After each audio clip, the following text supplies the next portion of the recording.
तो आप लोगों ने देखा होम असाइनमेंट 8, होम असाइनमेंट 8 को मैंने बता दिया आप लोगों को। होम असाइनमेंट जो बाकी क्वेश्चन है वो मैं आपको लिख के सॉल्यूशन भेज दूंगा, क्योंकि इसका मुझे सॉल्यूशन बनाना ज़रूरी था, और बाकी सबका तो मैं लिख के भेज दूंगा, काम चल जाएगा आपका। तो अब एक क्वेश्चन और लेते हैं, जो हम लोग बोर थ्योरी पढ़ रहे थे उस पर एक क्वेश्चन कर लेते हैं। क्वेश्चन करने के बाद हम लोग आगे बढ़ते हैं, ठीक है। तो देखिए,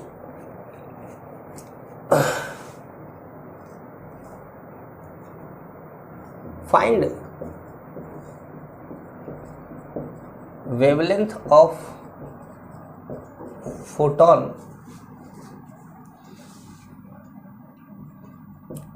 released when an electron jump from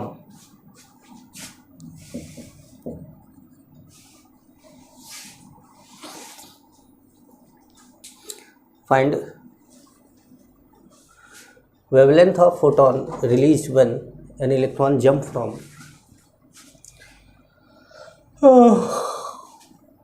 fifth excited state to first excited state।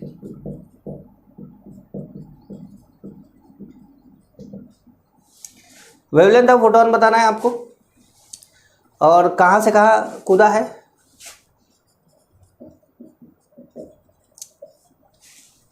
Wavelength of photon release when an electron jump from fifth excited state to first excited state।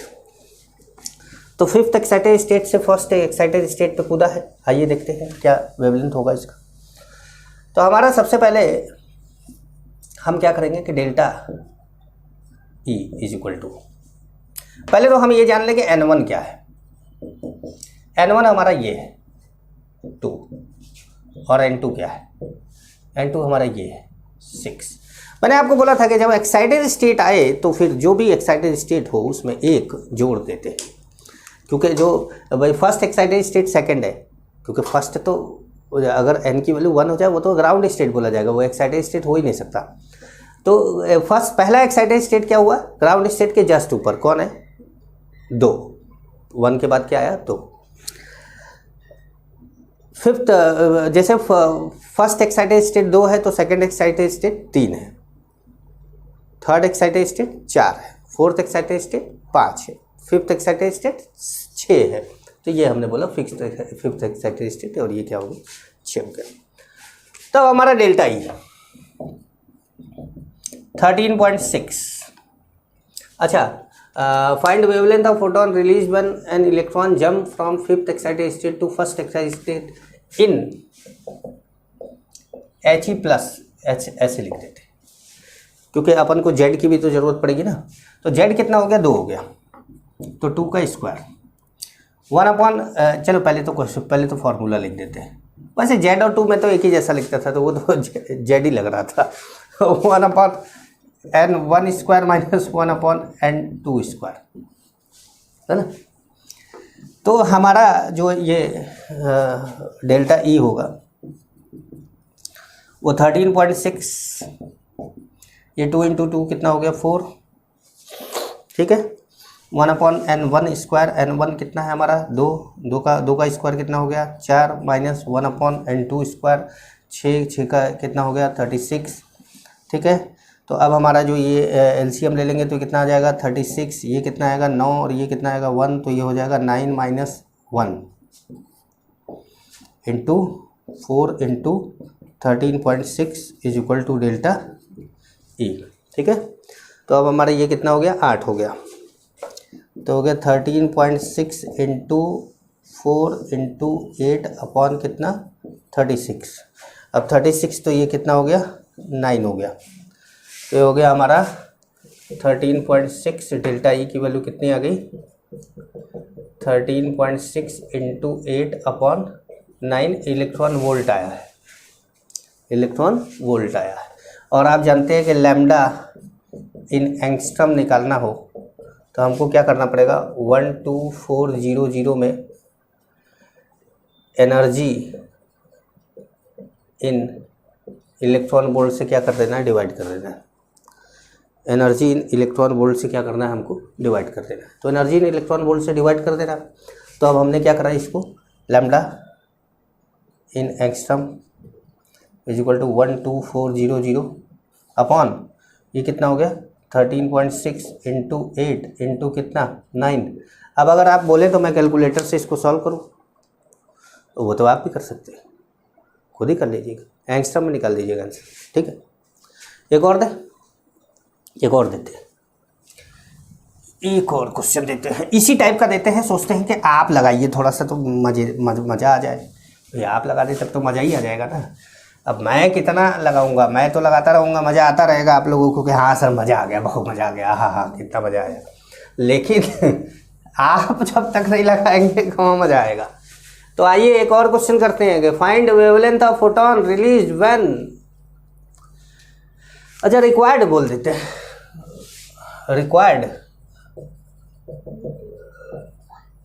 required when an electron jump from second excited state to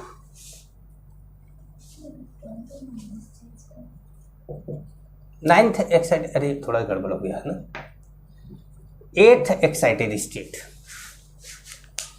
अरे ठीक है, तो अब क्या करना है अपन को, N1 N2 की वैल्यू निकालनी है। N1 क्या होता है छोटा, N2 क्या होता है बड़ा। तो N1 देखो ये है छोटा है, N2 ये है क्या है, ये बड़ा है। तो पहले हमारा N1 आया, N1 कितना आया है 3, समझ में आ रहा। N2 कितना आया 9, वेरी गुड, वाह। तुम धीरे धीरे यहीं पर MBBS कर लोगी हमको लग रहा है।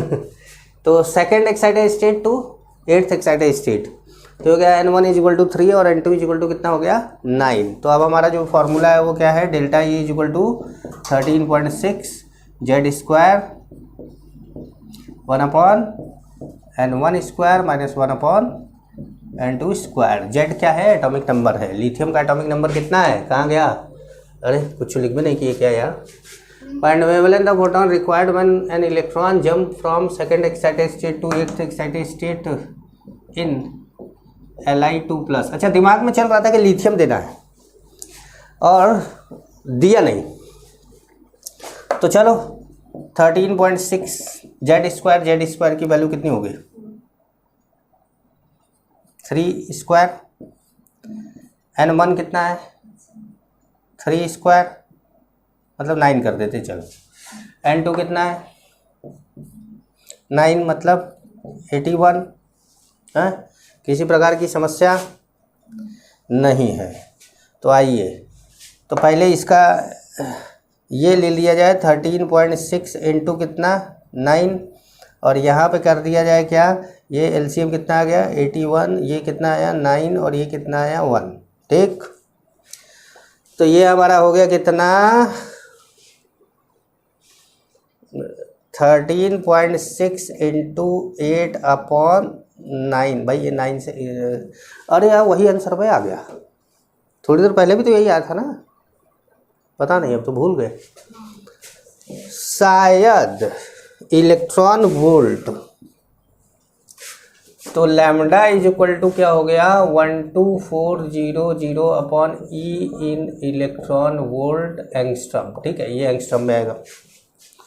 ठीक है, तो आप बोलेंगे 12400 डिवाइडेड बाई 13.6 इंटू 8 इंटू 9 क्या एंगस्ट्रम। अब आपको किसकी ज़रूरत पड़ेगी, कैलकुलेटर की। अब आप सोचेंगे सर हमको आप कैलकुलेटर क्यों बोलते हैं, आप तो जो है हमको हाथ से लिखना सिखाते हैं। तो मैं कौन सा बोल रहा हूँ कि तुम लोग कैलकुलेटर से ही सॉल्व करो, तुम लोग खुद सॉल्व करो भैया, खुद सॉल्व करो। एग्जाम तुमको देना है कि हमको देना है, तो इसको सॉल्व करो। तुमको केमिस्ट्री पढ़ा रहे हैं कि मैथ पढ़ा रहे हैं। तो ये बेटाए एक क्वेश्चन दे आप लोगों को, आप लोग करके मुझे भेजिए। ठीक है, तुरंत आप लोग जैसे ही इसको देखेंगे तुरंत मुझे क्या करेंगे, करके भेजेंगे।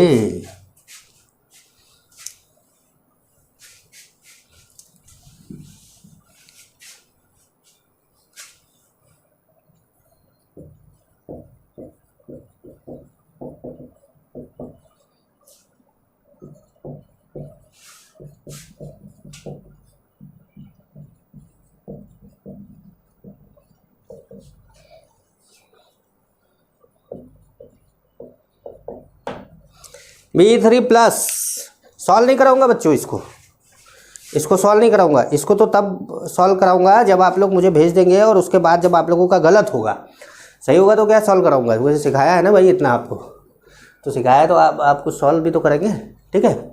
इसको आप सॉल्व करेंगे, मैं आगे आगे बढ़ूँ।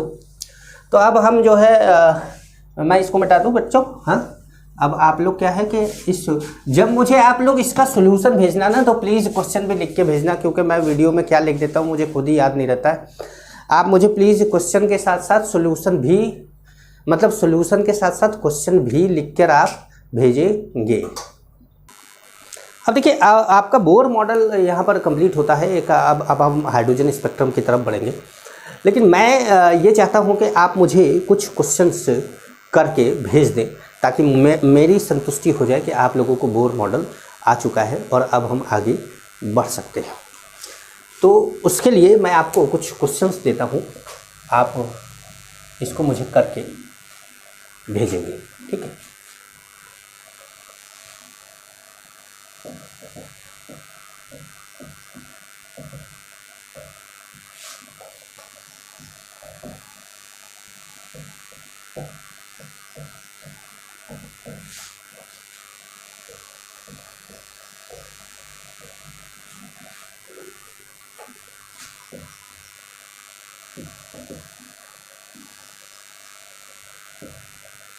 Find difference between radius of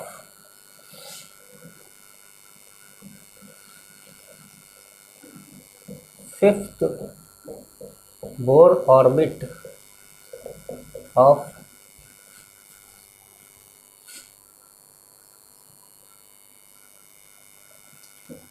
Li2+ and fourth Bohr orbit of B3+। देखिए इसमें आपको बड़े में से छोटे को घटाना है, आप माइनस में आंसर मत दे दीजिएगा, ठीक है। डिफरेंस जो होता है वो हमेशा प्लस में ही होता है, माइनस में आंसर मत दीजिएगा। तीसरा, find velocity of third Bohr orbit of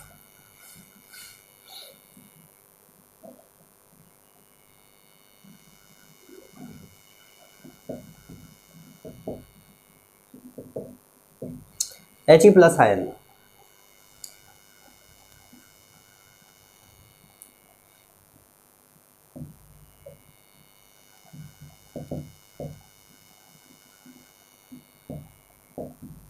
आई का मतलब ionisation energy. Find ionisation energy of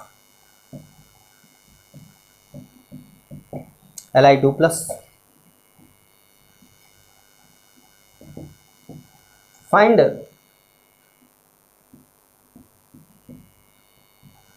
wavelength of photon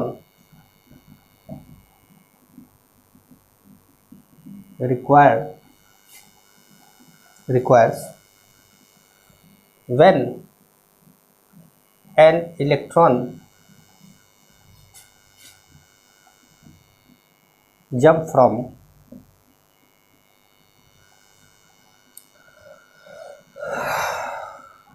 first excited state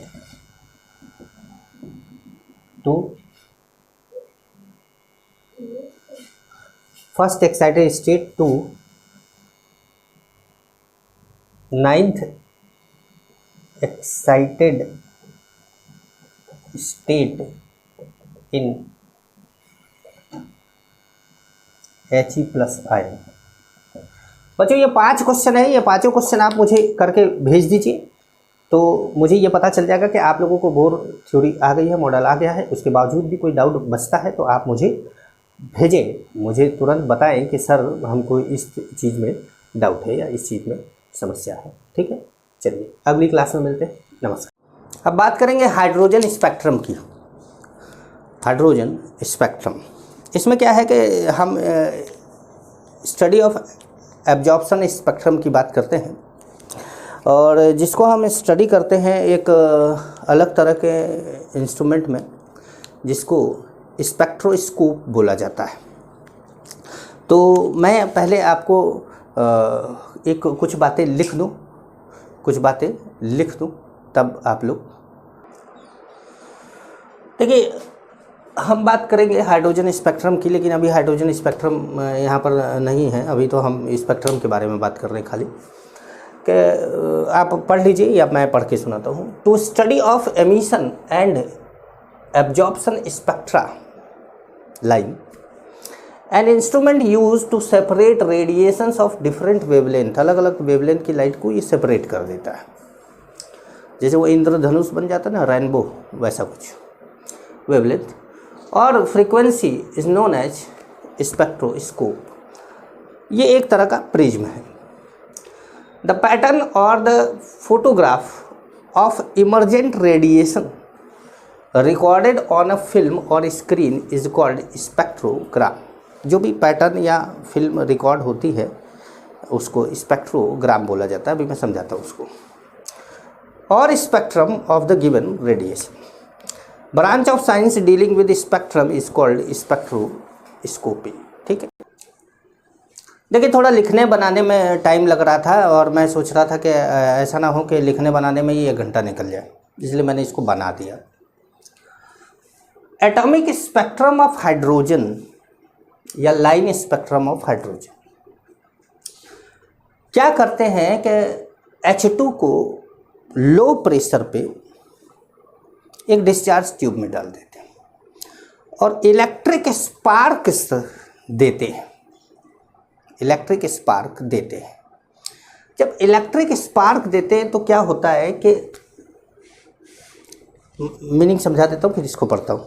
जब इलेक्ट्रिक स्पार्क देते हैं तो क्या होता है कि हाइड्रोजन के एटम, तो पहले H2 जो मॉलिक्यूल है वो एटम में टूटता है, बॉन्ड एनर्जी मिलती है, एटम में टूटता है, मतलब H2 जो है वो H में टूटता है। अब ये जो H में एक इलेक्ट्रॉन है, अभी भी इलेक्ट्रिक स्पार्क की एनर्जी की और मतलब जो है पहले तो बॉन्ड टूट गया कुछ एनर्जी लेकर, फिर जो बाकी जो बची एनर्जी है उस एनर्जी को एब्जॉर्ब करके उसका जो इलेक्ट्रॉन है ग्राउंड स्टेट में वो किसी हायर एनर्जी स्टेट में चला जाता है एब्जॉर्ब करके। फिर जब वहाँ से लौटता है, मतलब हायर एनर्जी लेवल पे कोई भी इलेक्ट्रॉन ज़्यादा देर तक टिकता नहीं है, उसको वापस आना है अपने ग्राउंड स्टेट पे ही। तो जब वो वापस आता है तो वो अलग अलग फ्रीक्वेंसी की लाइट या वेवलेंथ की लाइट एमिट कर सकता है। भाई ये हो सकता है कि 10वें पर मान लीजिए कि ग्राउंड स्टेट से 10 पे चला गया, तो 10 से सीधे ग्राउंड स्टेट पे आ जाए तो N1 हमारा 1 हो गया और N2 हमारा कितना हो गया, 10 हो गया। लेकिन अगर 10 से 8 पर आए, 8 से 6 पर आए, 6 से 1 पे आ जाए, तो अब तो 3 तरह की एनर्जी रिलीज हुई, तो 3 तरह का वेवलेंथ आएगा ना भाई। hc/λ डेल्टा E = hc/λ, तो 3 तरह का वेवलेंथ आने लगेगा। तो अब ये 3 तरह के वेवलेंथ होंगे। तो ये कहने का मतलब है कि यहाँ पर क्या करते हैं कि ये जो इसमें से लाइट रिलीज होती है H2 के इलेक्ट्रॉन जो एक्साइट हो गया है उसके डी एक्साइटेशन से जो एनर्जी रिलीज होती है, वो एनर्जी, वो रेडिएशन कहना ज़्यादा अच्छा है, वो रेडिएशन को हम एक प्रिज्म में से पास कराते हैं, प्रिज्म में से पास कराते हैं। अभी मैंने इसका नाम भी आपको बताया। अब इस प्रिज्म, ये प्रिज्म क्या करता है, इस रेडिएशन को तोड़ देता है 6 लाइन में। जैसे मान लीजिए कि एक लकड़ी है इतनी मोटी और मैंने किसी मशीन में डाला और उसने पतली पतली लकड़ियाँ उसकी बना दी, झाड़ू की तरह पतली पतली लकड़ियाँ। तो उसी तरीके से जब इसको ये प्रिज्म में से जाता है तो 6 पतली पतली, वो कुल्फी वाले को नहीं देखते हो 4 काट देता है ऐसे, अपन को 6 काट देना, तो वो 6 ऐसे काट देता है। तो क्या बनती है, 6 डिफरेंट लाइन बनती है। लाइन LINE है, वो लाइन है, थोड़ा कभी कभी अजीब ही टाइप का लिख देता हूँ ना मैं। तो वो धीरे धीरे आप लोग क्या है, मेरी राइटिंग पहचानने लगेंगे। कई बार क्या होता है कि राइटिंग टीचर पहचानने लगता है, टीचर के साथ बात करते करते करते एक ऐसा मतलब इतना समय हो जाता है हम लोगों के पास कि हम लोग एक दूसरे की आदतों को भी जान जाते हैं कि देखो अब ये आदमी हाथ हिलाएगा, अब ये आदमी ऐसे करेगा, अब ये आदमी ऐसे करेगा, अब ये आदमी अपना आँख मटकाएगा। ये सारी चीज़ें हम मतलब लोग अंदाज़ा लगाने लगते हैं। चलिए आगे बढ़ते हैं। 6 डिफरेंट लाइन को जब माइक्रोस्कोप से देखा गया तो हर लाइन के अंदर, हर लाइन जैसे 1 2 3 4 5 6, ये 6 डिफरेंट लाइन थी। हर लाइन के अंदर इनफाइनाइट लाइन थी। क्या था, हर लाइन के अंदर इनफाइनाइट लाइन थी और उसी की स्टडी करनी है। तो देखिए, when H2 gas at low pressure is taken in the discharge tube, platinum wire लगा देते हैं और वो इलेक्ट्रिक डिस्चार्ज से एनर्जी मतलब स्पार्किंग से एनर्जी देते हैं। And light emitted on passing electric discharge. अब लाइट एमिटेड, अचानक लाइट एमिटेड कैसे हो गया, लाइट एमिटेड कैसे हुआ,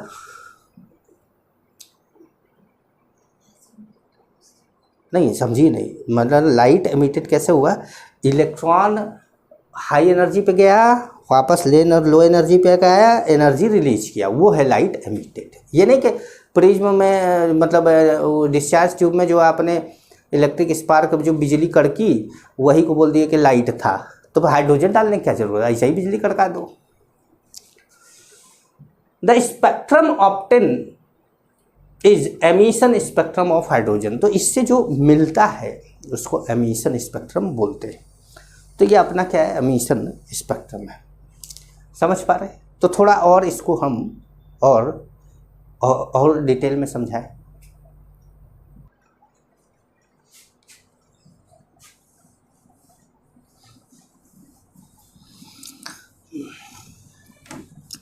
अब आप एक पॉइंट लिखेंगे कि लाइन स्पेक्ट्रम ऑफ हाइड्रोजन, या मैं ही लिख देता हूँ, रुकिए।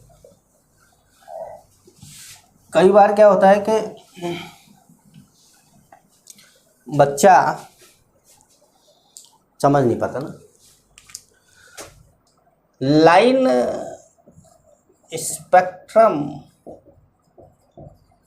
Of hydrogen is due to या इज ऑब्टेन ड्यू टू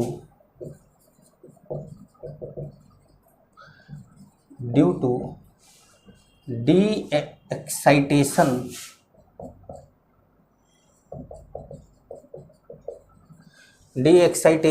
मतलब 2 ई लगेगा कि नहीं लगेगा डी एक्साइटेशन में, मतलब जैसे डी और ई हम लोगों को तो ऐसे समझाया गया था कि 2 वॉवेल एक साथ नहीं आते। ठीक है चलो, तो आप लिख लेना डी एक्साइटेशन जो भी। Line spectrum of hydrogen is obtain due to the excitation of electron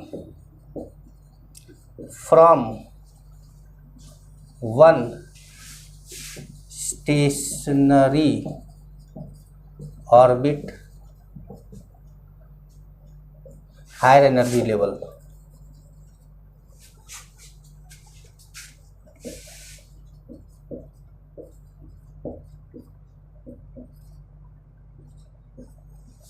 higher energy वाले को तो हम N2 बोलते हैं ना।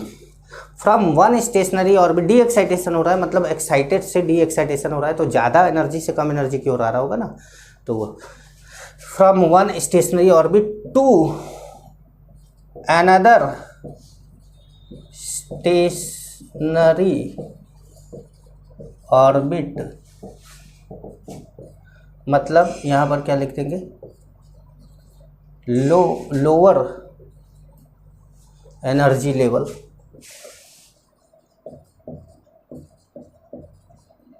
लोअर एनर्जी लेवल को हम N1 दिखाते हैं। Light spectrum of hydrogen is obtain due to the excitation of electron from one stationary orbit to another stationary orbit. ये एक बात हुई कि लाइन स्पेक्ट्रम कैसे बनता है, मैं अभी आपको बोल के अभी तक समझा रहा था, ये मैंने आपको दिखाया। तो होता क्या है कि N2 से N1 की ओर इलेक्ट्रॉन जंप कर जाता है, कूद जाता है। अच्छा एक बात बताओ कि कूदना मतलब क्या होता है?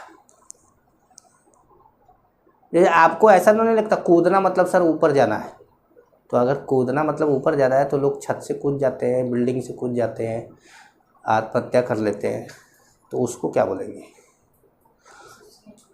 सुसाइड बोलेंगे। अरे तो मान लो कि जो है जो लोग जंप करते हैं वो बाम्बू लेकर ऐसे वाला, वो सुसाइड है। तो कहने का मतलब जंप जंप जंप चलेगा आपका।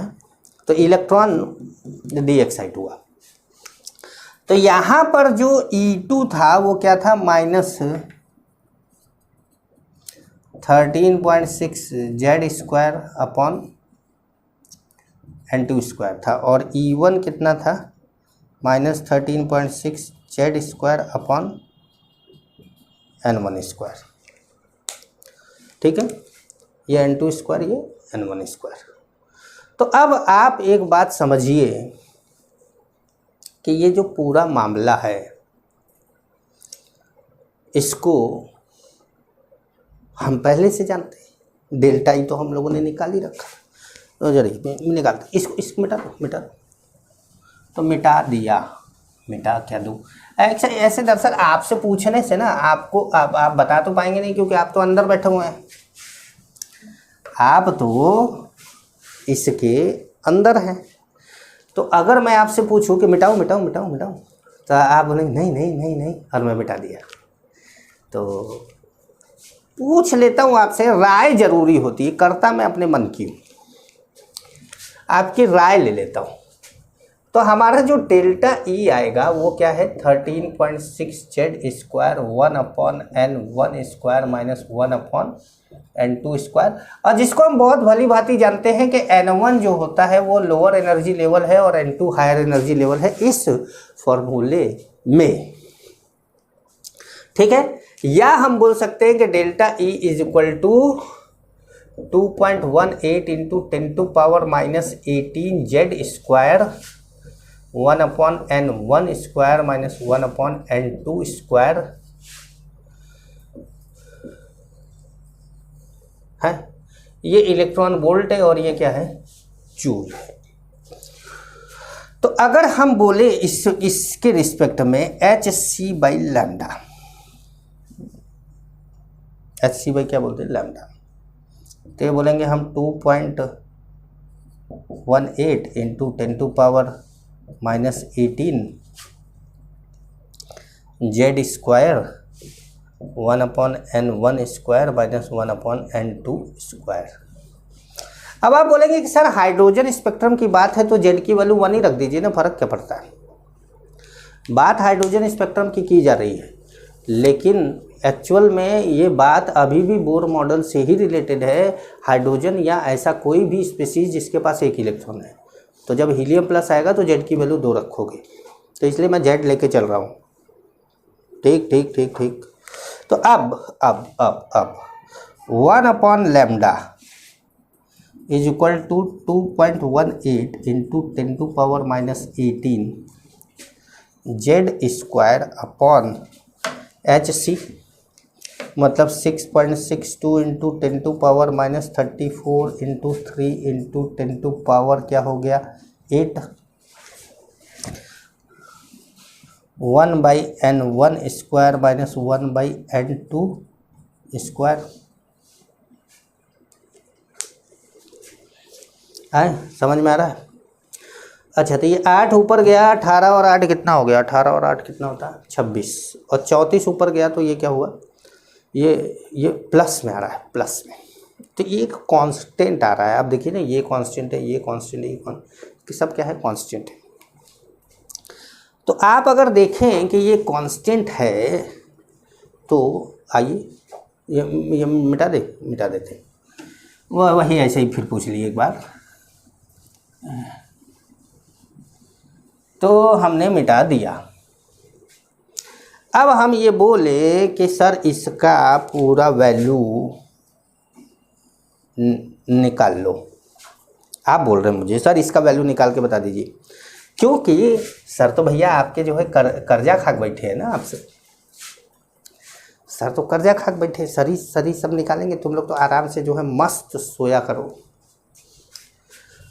1.097979 इतना ज़रूरी नहीं है। 1.0979 into 10⁻7 Z square 1/n1² minus 1/n2 square.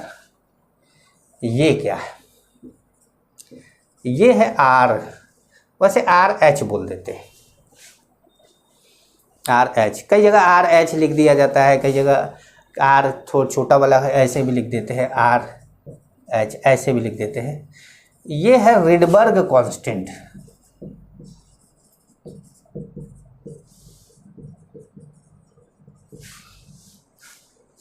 इसकी वैल्यू है ये।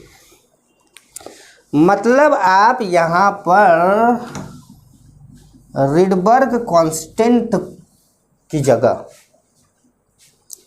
लिख सकते हैं। मतलब रिडबर्ग कांस्टेंट की वैल्यू आप लिख लीजिएगा। ये क्या है?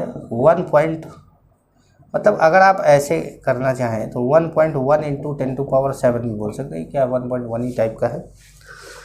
तो 1.1 इंटू 10⁻7 ये क्या है? मीटर। तो ये क्या हो गया? पर मीटर।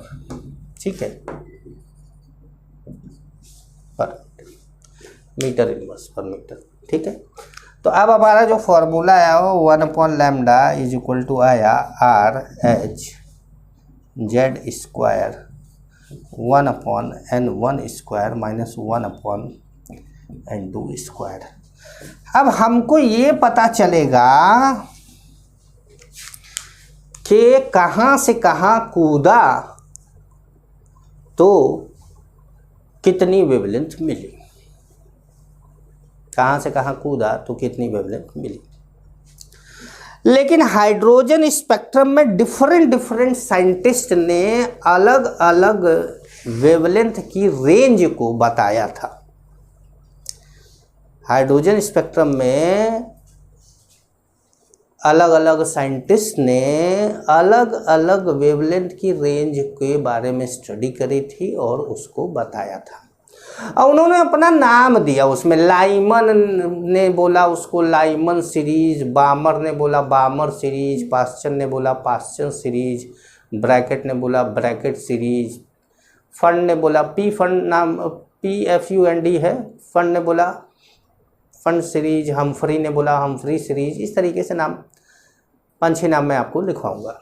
NCERT में तो 4 ही दिया हुआ है। तो हम इस पे थोड़ा बात करें। ये नोट करके आप रखिएगा, ठीक है। हम इसको मिटा के और उस पे आ जाए कि भैया है क्या। अब देखिए, जो एनर्जी रिलीज हो रही है, जो भी एनर्जी यहाँ पे रिलीज हो रही है, वो सारी एनर्जी फोटोन के फॉर्म में रिलीज हो रही है। किस फॉर्म में? फोटोन। और फोटोन की एनर्जी क्या होती है? hc/λ। तो hc/λ में आप लैम्डा निकाल सकते हैं, फ्रीक्वेंसी वो hν होता है, फ्रीक्वेंसी निकाल सकते हैं। या 1/λ is equal to mu bar होता है, जिसको हम वेव नंबर बोलते हैं, वो भी आप निकाल सकते हैं। तो देखिए जरा सा हम आपको समझाएं। जैसे इनफाइनाइट बनाना मुश्किल हो जाता है,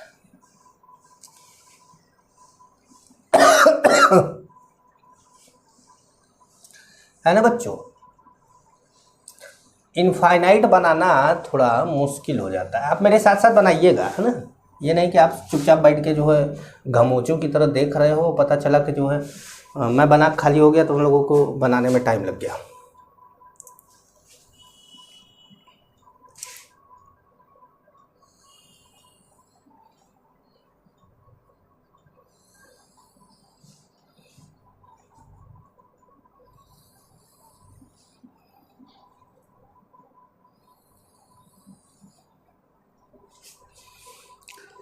क्या हुआ यार, 1 2 3 4 5 ही हुआ। हमको 6 बनाना है, थोड़ा थोड़ा सा छोटा करके यहाँ तक 6 पहुँचा देते।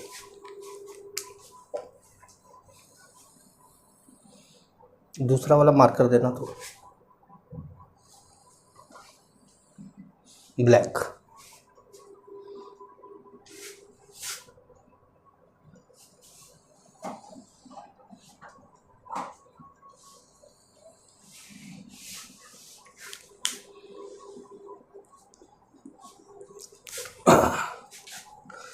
तो यहाँ हमने बोल दिया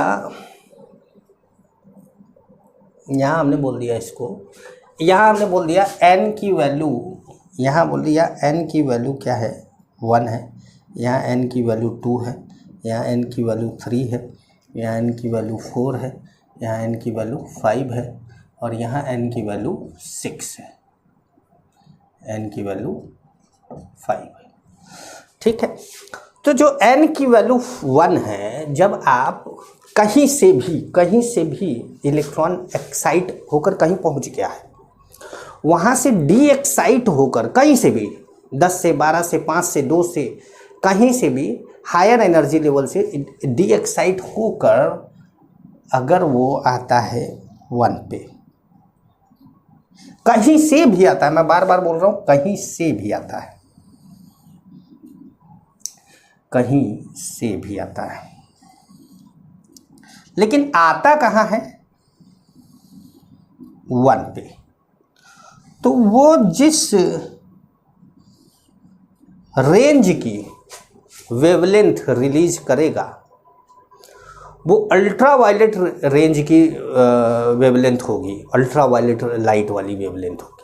और इस बात को लाइमन ने बताया था, इसीलिए इसका नाम लाइमन सीरीज रख दिया गया, इसका नाम लाइमन सीरीज रख दिया गया। कहीं से भी लाइट आए, लेकिन आ रही है किस पे, 2 पे। मैं इनफाइनाइट से एक बार लेता आया, फिर 6 से स्टार्ट कर दे रहा हूँ हमेशा, ठीक है। कहीं से भी आए, कहाँ आए, 2 पर आए। तो जब 2 पर आएगा तो इसको बामर सीरीज की वेवलेंथ या रेडिएशन बोलेंगे। कहीं से भी आए और 3 पे आ जाए, कहीं से भी आए, कहाँ आ जाए, 3 पे आ जाए। लाइन थोड़ा टेढ़ा मेढ़ा बन जा रहा है, वो आप सीधा आप तो स्केल लेके बैठते हैं ना, आप तो 36 तो पेन इधर उधर खटर पटर आपका होता रहता है, और आप लोग वो स्केल लेके बैठते हैं। वाइटनर, पहले तो वो चलता था, पेंसिल से लिखते थे बच्चे, रबर, अब तो वाइटनर आ जाता है। हम तो देखते हैं कि जिस उम्र में बच्चों के आजकल दिल टूट जाते हैं, उस उम्र में हमारी पेंसिलें टूटा करती थी। तो लाइमन, बामर, पाश्चन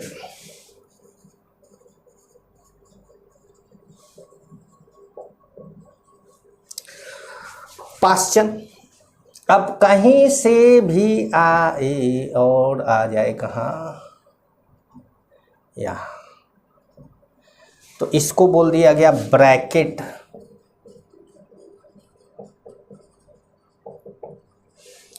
ब्रैकेट कहाँ आया, 4 पे, 3 पे आया तो पाश्चन, 2 पे आया तो बामर, 1 पे आया तो लाइमन। ये चारों आपको एनसीईआरटी में दिया हुआ है। कहीं से भी आए, इनफाइनाइट से आया, तो ये बोला जाएगा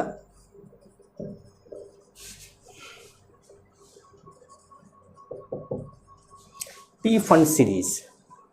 पी फंड नहीं बोलते, ऐसे फंड ही बोलते हैं, इसे आप पी फंड बोल देते हैं, कुछ बच्चे बोल देते हैं। अच्छा, कहीं से भी आए, कहाँ आ जाए,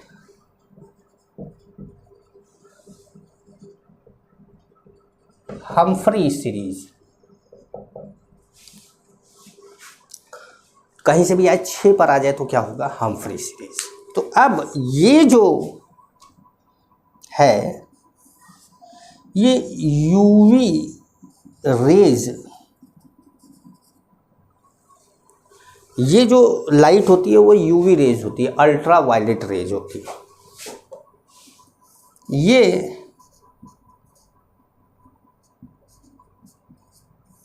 विजिबल रीजन की होती है।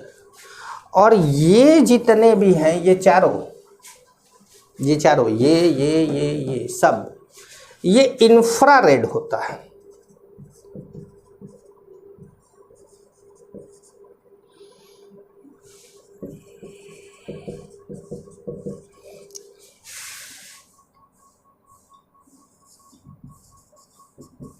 विजिबल लाइट, इंफ्रारेड लाइट या रेडिएशन और यूवी रेज, ये आपको बनाना है।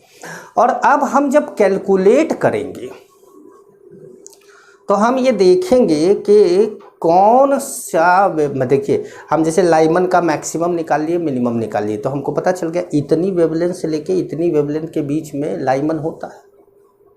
अब उस वेवलेंथ के बीच में अगर कोई लाइट आ जाए तो आपको पता चल जाएगा कि ये लाइमन सीरीज की लाइट है और वो अल्ट्रा वायलेट है। चल जाएगा कि नहीं पता। तो इस तरीके से हम लोग इस पे काम करेंगे। चलिए, तो इसको मिटा दूँ, आप लोग बना लिए, टाइम दे दूँ, कितना टाइम दे दूँ, 2 मिनट दे दूँ, 2 मिनट में बन जाएगा। चलो 2 मिनट बनाओ इसको जल्दी से।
बना लिया होगा भाई आप लोगों ने।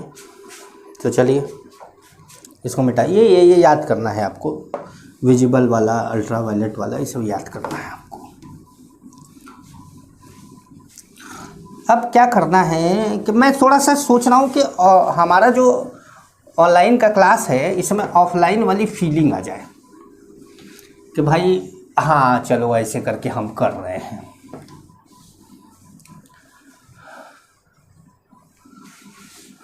ऐसे करके हम कर रहे हैं।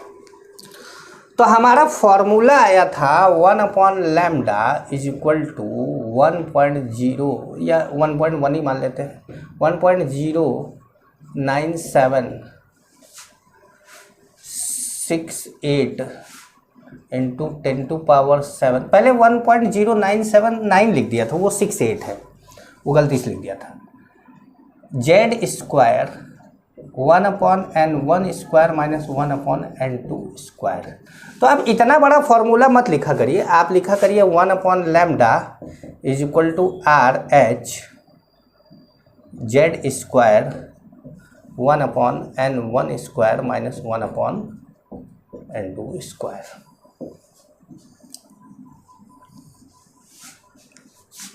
ठीक है। अब जैसे मैं आप लोगों को कोई क्वेश्चन दूं, अभी फिलहाल इस पे कुछ क्वेश्चन कराता हूं, तब मैं एक एक सीरीज के बारे में बात करता हूं, एक एक सीरीज पे मतलब मिनिमम वेवलेंथ मैक्सिमम वेवलेंथ इसकी बात करते हैं। सबसे पहले हम ये बात कर लें कि इस फॉर्मूले से क्वेश्चन कैसे किया जाए। पहले इस फॉर्मूले की प्रैक्टिस कर दी जाए। तो जब हम इस फॉर्मूले की प्रैक्टिस करना चाह रहे हैं तो हम इस फॉर्मूले को लिख देते हैं।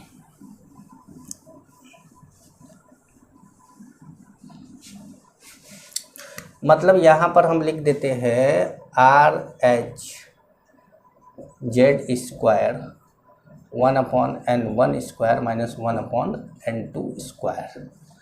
तो ये n1 क्या है, छोटा, और n2 क्या है, बड़ा। और हाइड्रोजन स्पेक्ट्रम में तो n1 क्या है, n1 वो है जहां पहुंचेगा, और n2 वो है जहां से चलेगा। जहां चलेगा वो क्या है, n2 है। तो अब जैसे एक क्वेश्चन बड़ा अजीब अजीब टाइप की लैंग्वेज देकर क्वेश्चन बोलते हैं। देखिए, find wavelength of photon for second line of बामर series. अच्छा, एक बात और है कि बामर सीरीज की सभी लाइन जो होती है वो विजिबल नहीं होती, सभी लाइन विजिबल नहीं होती। हाँ, ये हम बोल सकते हैं कि जितनी भी विजिबल होती है वो बामर सीरीज की होती है, लेकिन सभी बामर विजिबल नहीं होता है। जैसे बामर की जो स्टार्टिंग की 4 लाइन है वो विजिबल होती है, लेकिन 5वीं 6वीं 7वीं 8वीं तो इन्फिनिट तक जाएगा, बाकी सब विजिबल नहीं होती है। ये ध्यान रखना है। तो हम ये बात कहीं नोट करके अभी लिख लेते हैं, क्वेश्चन कर ले तो लिख लेते हैं ना। जैसे सॉल्यूशन, इसका फॉर्मूला हमारा ये है, second line of बामर series for second line of बामर series of hydrogen atom. ये देना जरूरी है ना भाई। जेड देखो, नहीं देगा ना तो हाइड्रोजन स्पेक्ट्रम मान के आपको हाइड्रोजन खाली लगा देना है। मतलब मान लीजिए एटम नहीं दिया तो आपको आप ये मानना है कि हाइड्रोजन स्पेक्ट्रम की बात हो रही है, H होगा। लेकिन अगर दिया है He+ दिया है, Li2+ दिया है, तब वैल्यू रखनी पड़ेगी। ठीक है। तो अब find wavelength of photon for second line of बामर series. तो बामर सीरीज का मतलब है कि कहाँ आया है, कहाँ से आया है, कहाँ आया है, ये जानना है। कहाँ आया है ये पता है। बामर सीरीज का मतलब है कि n1 की वैल्यू 2 है। मतलब देखिए, लाइमन बामर, ठीक है। अब बामर से पहली लाइन ये है, अब बामर तक पहुंचने के लिए दूसरी लाइन ये है।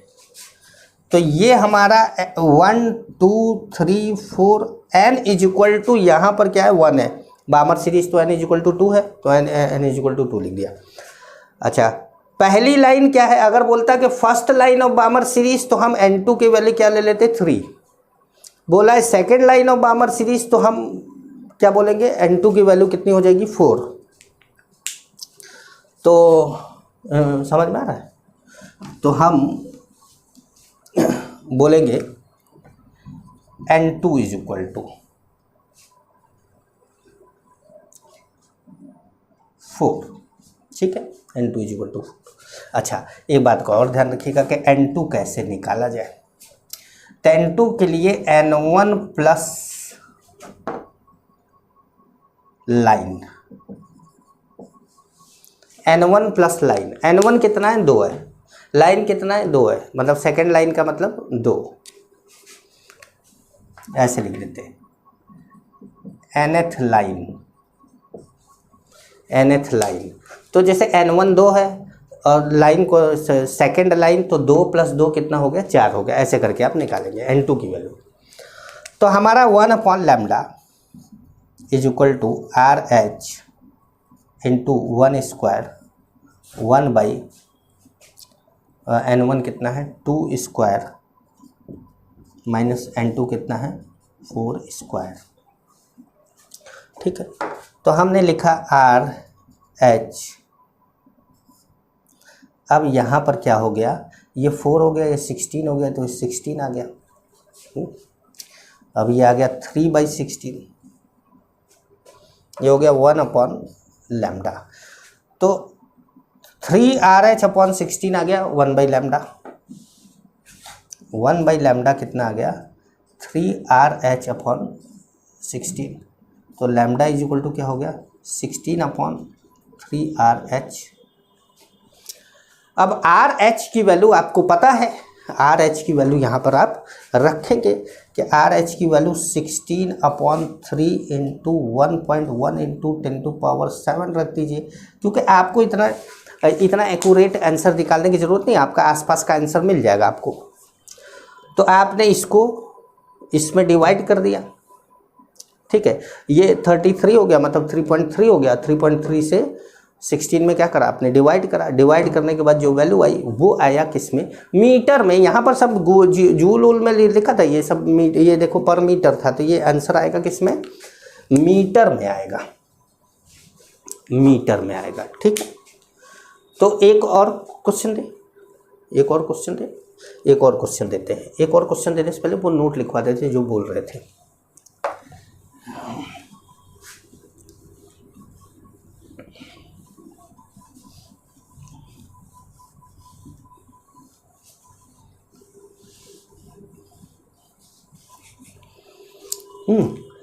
तो नहीं, note note note note note क्या है, all visible region light is in बामर series, but all Balmer series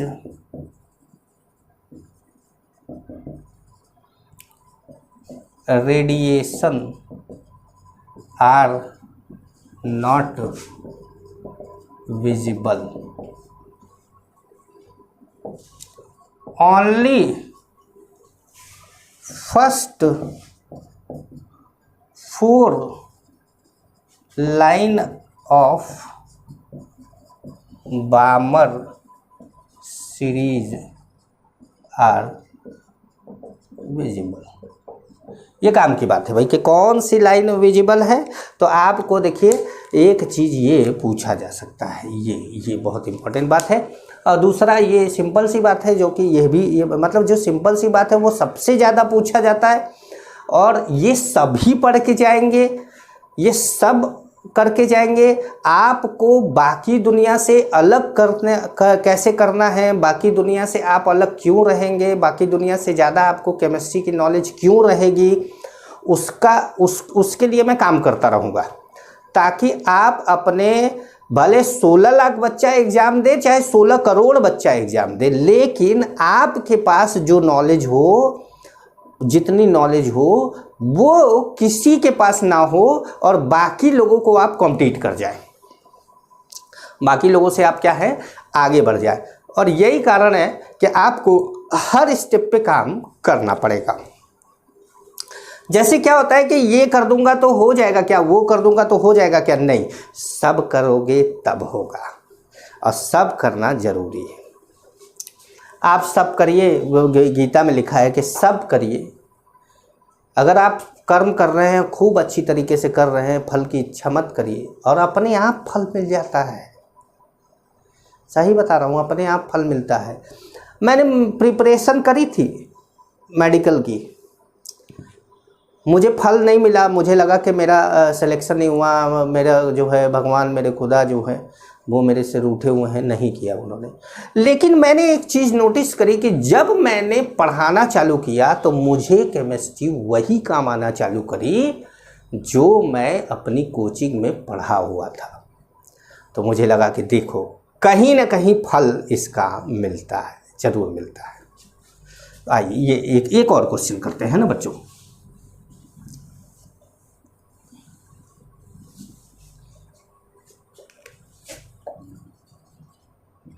आपको आंसर RH के टर्म में ही निकाल देना है, जरूरी नहीं है कि आप पूरा लिखें। फाइंड वेवलेंथ ऑफ फोटॉन या radiation for fourth line of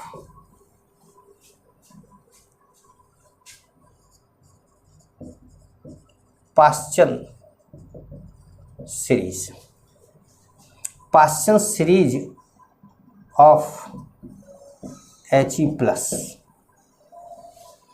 He plus दे दिया, इस पर ध्यान रखना, He प्लस। तो जब He प्लस दे दिया तो आपको एटॉमिक नंबर चेंज करना पड़ेगा। देखिए थोड़ा करिए खुद करिए, कुछ करिए, बस बड़ा बोले। वो सुने हो ना चक दे इंडिया का गाना, कुछ करिए बस बड़ा बोले। ऐसे ही है कुछ, मेरी आवाज़ बहुत अच्छी नहीं है। भजन वजन सुनता हूँ, सुनाता भी हूँ, कभी सुनाऊंगा आप लोगों को।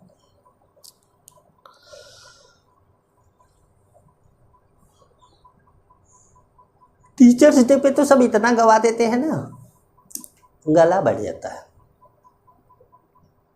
टीचर्स डे पे इतना सब गवा देते हैं, गला बढ़ जाता है। चलिए करा होगा, फॉर्मूले पे तो रख ही लिया होगा। आइए हम बात करें।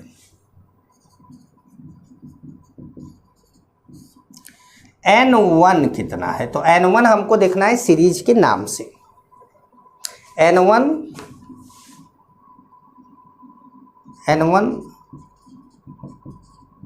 with the help of series, तो N1 कितना है, 3 है। अच्छा, लाला बद्री प्रसाद बुरे फंसे,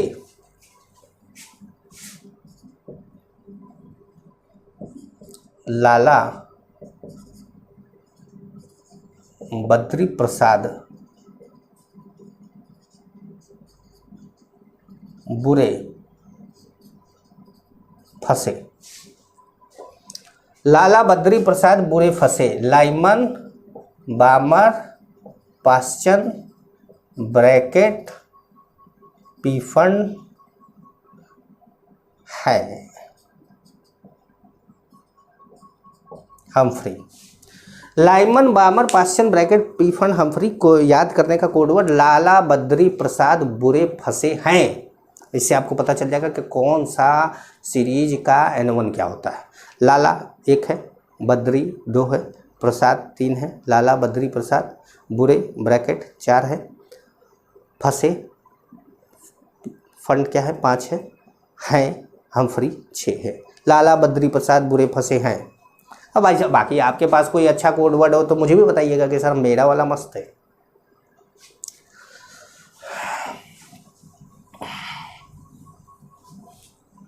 तो N1 is equal to 3, N2 क्या हुआ? मैंने N2 क्या बोला था आप लोगों को कि N1 प्लस लाइन का number, fourth line of Paschen series, मतलब 3 + 4 कितना हो गया 7 है भाई, है सही है। 1/λ is equal to RH, Z की वैल्यू 2, एक 1/3 का स्क्वायर, 1/7 का स्क्वायर है। अब सॉल्व कर लोगे? अब तो सॉल्व कर लो। तो ये कैसे रखना है ये बस आपको पता चल जाए तो आप इसको बड़े आराम से करना चालू कर देते हैं, बिल्कुल ही समझ पा रहे हैं कि नहीं? समझ रहे होंगे, समझ रहे होंगे।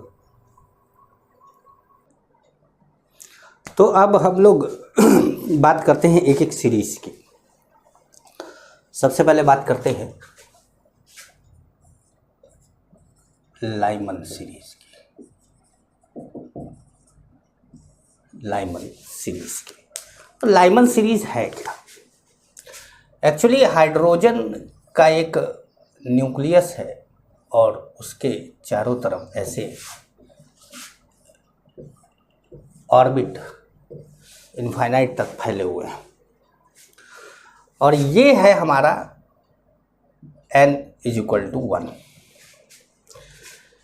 कहीं से भी इलेक्ट्रॉन आ रहा है, इलेक्ट्रॉन जंप नहीं कर रहा, डी एक्साइटेशन हो रहा है। अब जंप नहीं बोलेंगे, यहाँ पर हम डी एक्साइटेशन बोलेंगे।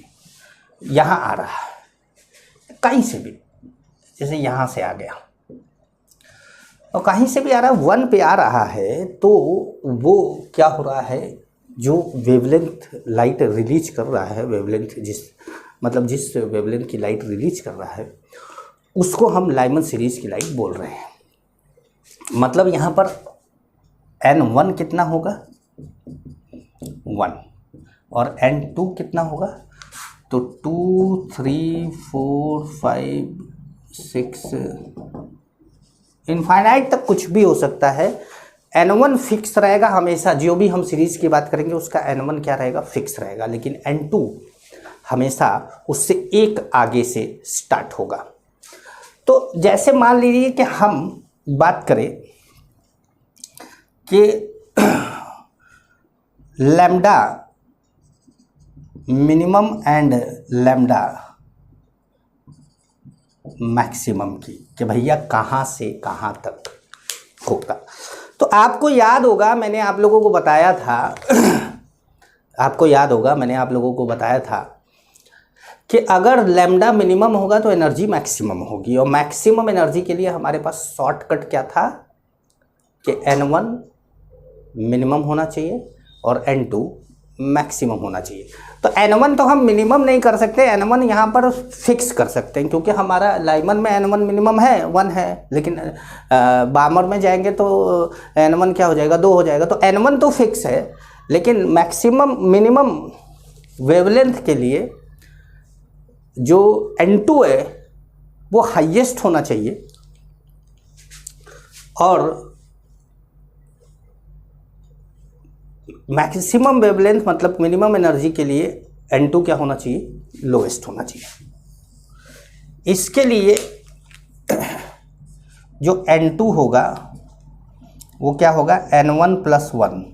भाई n1 से तो छोटा हो नहीं जाएगा n2, और इसके लिए जो n2 होगा वो इनफाइनाइट होगा। हमेशा ध्यान रखेंगे, ये चीज़ ध्यान रखेंगे हमेशा। मतलब किसी भी सीरीज़ के लिए लैम्डा मिनिमम कितना होगा, तो n2 उसके लिए इनफाइनाइट हो जाएगा, n1 जो भी सीरीज़ दिया है उसके हिसाब से होगा, और लैम्डा मैक्सिमम कितना होगा, n2 कितना होगा, लैम्डा मैक्सिमम के लिए n2 कितना होगा, n1 + 1, जस्ट उसके बाद वाला, क्योंकि हमने बोला था कि लैम्डा मैक्सिमम के लिए n2 क्या होना चाहिए, क्लोज टू n1। और क्लोज टू n1 कौन हो सकता है, जस्ट n1 के बाद वाला, वो क्लोज टू n1 हुआ। लिख लेंगे इसको आप। तो हम जरा सा इस पे चर्चा कर लें। इसके क्वेश्चन पूछे जाते हैं, ध्यान रखिएगा कि अगर हम बोलते हैं पहला लैम्डा मिनिमम निकालना चाहते हैं, तो 1 लैम्डा मिनिमम = RH। ठीक है। अब अगर आप फॉर हाइड्रोजन एटम लेते हैं, for hydrogen atom lambda minimum ऐसे लिख देते हैं, फॉर हाइड्रोजन एटम, तो आप जेड की वैल्यू क्या ले लेंगे, 1 ले लेंगे। और अगर आपको हाइड्रोजन एटम नहीं है तो फिर तो अलग अलग निकलने लगेगा ना, हम एक फिक्स करें तभी तो हमारा रेंज पता चलेगा, क्योंकि आप जेड की वैल्यू बदलने लगेंगे तो भाई जेड की वैल्यू तो ढेर सारी हो सकती है, तब फिर हम फिक्स नहीं कर पाएंगे। तो इसलिए हम हाइड्रोजन के लिए एक रेंज बता देते हैं। तो यहाँ पर हो गया क्या, 1 1 स्क्वायर माइनस 1 अपॉन इनफाइनाइट का स्क्वायर है, ठीक है। अब 1 अपॉन इनफाइनाइट का स्क्वायर तो क्या होगा, 0 हो जाएगा, तो 1 अपॉन 1, तो आर एच अपॉन क्या आ जाएगा 1, तो लैम्डा मिनिमम कितना आएगा 1 बाई आर एच, ये फिक्स है। लैम्डा मिनिमम कितना आ गया 1 बाई आर एच। अच्छा, लैम्डा दूसरा, लैम्डा मैक्सिमम निकाला जाए, तो लैम्डा मैक्सिमम कैसे निकलेगा, तो lambda maximum 1 upon lambda maximum is equal to R H, Z की वैल्यू तो हमने 1 मान ली है, 1 upon 1 square minus 1 upon 2 square, ठीक है। तो 1 upon lambda maximum is equal to R H, ये कितना हो गया भाई, ये हो गया 3/4, तो आप लैम्डा मैक्सिमम बोल सकते हैं कि यहाँ पर क्या हो गया 4 अपॉन 3 आर एच, ये आपका लैम्डा मैक्सिमम आ गया। किसके लिए, लाइमर सीरीज के लिए। अब लैम्डा की वैल्यू, अब आर एच की वैल्यू आप रख दीजिए, आपका आंसर आ जाएगा। क्लियर हो रहा है मेरी बात। तो आप अब आगे बढ़ें, बामर का पता है, तो बामर का बताते हैं, चलिए। तो ध्यान रखिएगा, एक चीज़ मैं आपको यहाँ पर लिख देता हूँ, एक चीज़ फिक्स कर देता हूँ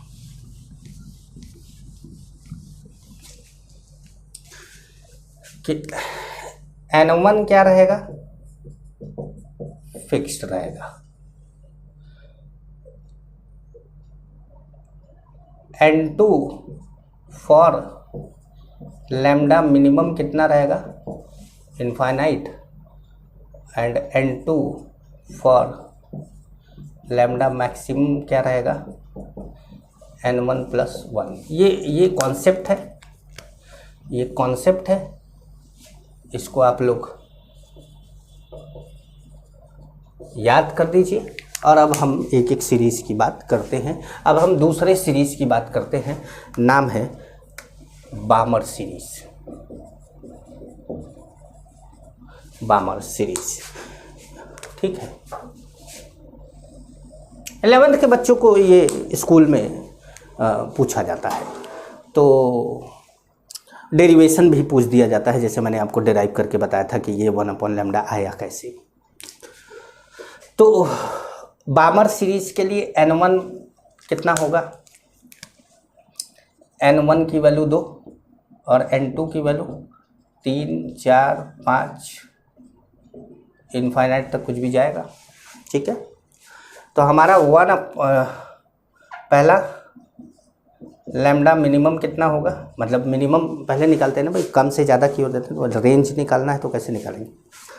तो 1 अपॉन लैम्डा मिनिमम, अब मिनिमम आर एच, हमने जेड की वैल्यू 1 बोल ही दिया था। मिनिमम के लिए हम N2 क्या लेते हैं, इनफाइनाइट, और N1 क्या रहता है, फिक्स, और N1 कितना है 2 है, 2 का स्क्वायर कितना हो गया 4, इनफाइनाइट का स्क्वायर कितना हो गया 0, तो लैम्डा मिनिमम कितना आया 4 by R H. Lambda minimum कितना आ गया 4 बाई आर एच। ये किसका है, ये बामर का है। मैं ये नहीं कह रहा हूँ कि आप इसको रट्टा मार लीजिए, मैं कह रहा हूँ निकालना आएगा 2 मिनट में निकाल लोगे, रट्टा मत मारिएगा, कॉन्सेप्ट समझिए, याद करिए। याद कितना करेंगे, याद बायो में खूब करना है आपको। अभी तो जो है केमिस्ट्री में भी कई टॉपिक रहते हैं जिनको बीच बीच में याद करना पड़ता है। एक फिजिक्स ऐसा टॉपिक है जो पूरा समझना पड़ता है, वरना केमिस्ट्री भी एक ऐसा सब्जेक्ट है जिसमें 75% आप समझते हैं, 25% आप याद करते हैं। लेकिन बायो में आप 75% याद करते हैं, 25% समझते हैं। फिजिक्स में 10%, 5% आप याद करते हैं। तो ये रट्टा नहीं मारना है आपको, ये बस आपको निकालने आना चाहिए। अब दूसरा जो हमारा लैम्डा मैक्सिमम है, वो 1 upon lambda maximum is equal to R H 1/4 minus 1 अब ये n1 2 है और ये n1 2 + 1 कितना हो गया 3, तो कितना हो गया 9। ठीक है, तो आ गया 36, तो आ गया 5/36। ठीक है, तो आ गया आर एच इंटू 5/36, ये आ गया 1 लैम्डा मैक्सिमम। तो लैम्डा मैक्सिमम कितना हो गया 36 अपॉन 5 आर एच, ये हमारा हो गया क्या, हमने निकाल दिया बामर सीरीज के लिए यही चीज़ निकाल दी। अब मैं कुछ लिखूंगा नहीं, बराबर फटाफट बताता जाऊंगा। ठीक है, अब जैसे आपने पास्चन सीरीज ले ली,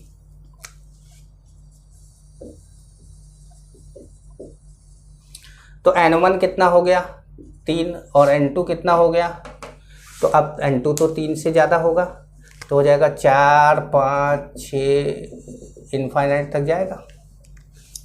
तो जब आप n1 की वैल्यू कितनी रखेंगे 3 का स्क्वायर कितना हो गया 9, तो यहाँ पर ये क्या आ जाएगा, ये माइनस नहीं है भैया ना, तो ध्यान रखना, ये आ जाएगा 9 अपॉन आर एच है। और जब आप लैम्डा मैक्सिमम रखेंगे तो यहाँ पर क्या रख देंगे 9 और यहाँ पे क्या रख देंगे 16। देख लीजिए 3, वहाँ पर n1 कितना है 3 और n2 कितना है 3 + 1 मतलब 4, तो ये हो गया 16।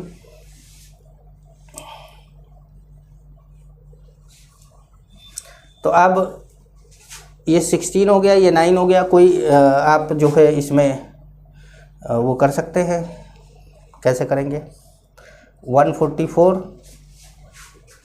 16 में 9 से मल्टीप्लाई कर दीजिए, कितना हो गया 144 7 आर एच, तो हमारा जो यहाँ पर आएगा वो क्या आ जाएगा 144 अपॉन 7 आर एच। समझ पा रहे हैं, करेंगे, प्रैक्टिस करेंगे आप इसकी निकाल के। तो जब निकाल के प्रैक्टिस एक बार कर लेंगे तो आपको निकालना आ जाएगा, आपको लगेगा हमको। देखिए कई बार ऐसा होता है कि आप ये सोचते हैं कि आ गया, निकालना आ गया, अब मैं कर लूँगा, लेकिन आ गया, निकालना आ गया, अब मैं कर लूँगा, पर वो हो नहीं पाता है आपसे। यही एक कमी आपकी रह जाती है जब आप ये सोचते हैं कि मेरे से हो जाएगा नहीं, करो, करके दिखाओ। हिंदी में एक स्लोगन बोला जाता है कि विज्ञान कहता है आओ करके देखें। क्या बोलता है, विज्ञान कहता है आओ करके देखें, ये नहीं कि हो जाएगा, वो कुछ नहीं जाता। पास्चन है, ब्रैकेट ले लेते हैं, देखिए मिटा नहीं रहे हैं सब, ऐसे ही आपको लगेगा कि थोड़ा सा आप लोगों को दुख तो हो रहा होगा कि खुद तो उसी में मिटा के लिख दे रहे हैं और हम लोगों को पूरा लिखने को बोल रहे हैं। अरे भैया तो मुही को एग्ज़ाम देना है कि हमको देना है, 5 6 7 इनफाइनाइट तक जाएगा। तो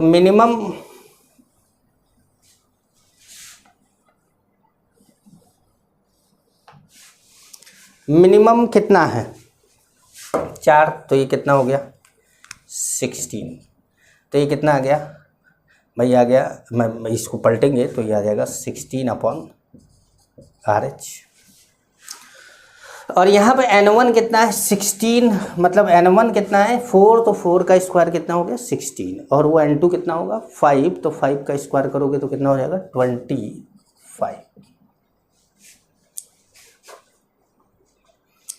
ठीक है, तो अब दोनों का क्या, फिर एलसीएम ले लो।